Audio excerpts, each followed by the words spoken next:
ഈ സീസണിൽ പ്രീമിയർ ലീഗിലെ 10ാം തോൽവിയാണ് കഴിഞ്ഞ ദിവസം മാഞ്ചസ്റ്റർ യുണൈറ്റഡ് വഴങ്ങിയത്. സ്വന്തം മൈതാനമായ ഓൾഡ് ട്രാഫോർഡിൽ ഒരിക്കൽ കൂടി യുണൈറ്റഡ് നാണം കെട്ടു. ബ്രൈറ്റൺ യുണൈറ്റഡിനെ 1-3 ഗോളുകൾക്കാണ് പരാജയപ്പെടുത്തിയത്. മത്സരശേഷം മാഞ്ചസ്റ്റർ യുണൈറ്റഡ് പരിശീലകൻ റൂബൻ അമോറിം തോൽവിയിലെ തന്നെ നിരാശ മറച്ചുവെച്ചില്ല. ക്ലബിന്റെ ചരിത്രത്തിലെ ഏറ്റവും മോശം ടീം ഇതാണെന്നാണ് റൂബൻ അമോറിം പ്രതികരിച്ചത്. പരിശീലകന്റെ വാക്കുകൾ ഇങ്ങനെ: പ്രീമിയർ ലീഗിലെ 10 മത്സരങ്ങളിൽ ഞങ്ങൾ 2 ജയിച്ചത്. മാഞ്ചസ്റ്റർ യുണൈറ്റഡിന്റെ ഒരു ആരാധകന് ഇതെന്താണെന്ന് സങ്കല്പിക്കുക. എനിക്കിതെന്താണെന്ന് സങ്കല്പിക്കുക.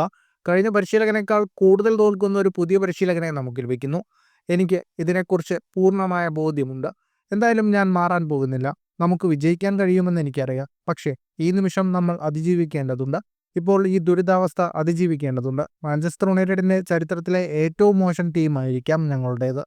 അത് അംഗീകരിക്കുകയും അത് മാറ്റുകയും ചെയ്യേണ്ടതിനാലാണ് ഞാൻ അങ്ങനെ പറയുന്നത്, റൂബൻ അമോറിം പറഞ്ഞു. എറിക് ടെൻ ഹാഗിനെ പുറത്താക്കിയ ശേഷം ചുമതലയേറ്റ റൂബൻ അമോറിമിന് കീഴിൽ 11 മത്സരങ്ങളിലാണ് യുണൈറ്റഡ് ലീഗിൽ ഇറങ്ങിയത്. ഇതിൽ നിന്ന് 11 പോയിന്റ് മാത്രമാണ് മാഞ്ചസ്റ്റർ യുണൈറ്റഡിന് നേടാനായത്. ഫുട്ബോൾ ലോകത്തെ കൂടുതൽ വാർത്തകൾക്കും വിശേഷങ്ങൾക്കുമായി സ്പോർട്സ് കഫേ സബ്സ്ക്രൈബ് ചെയ്യുക.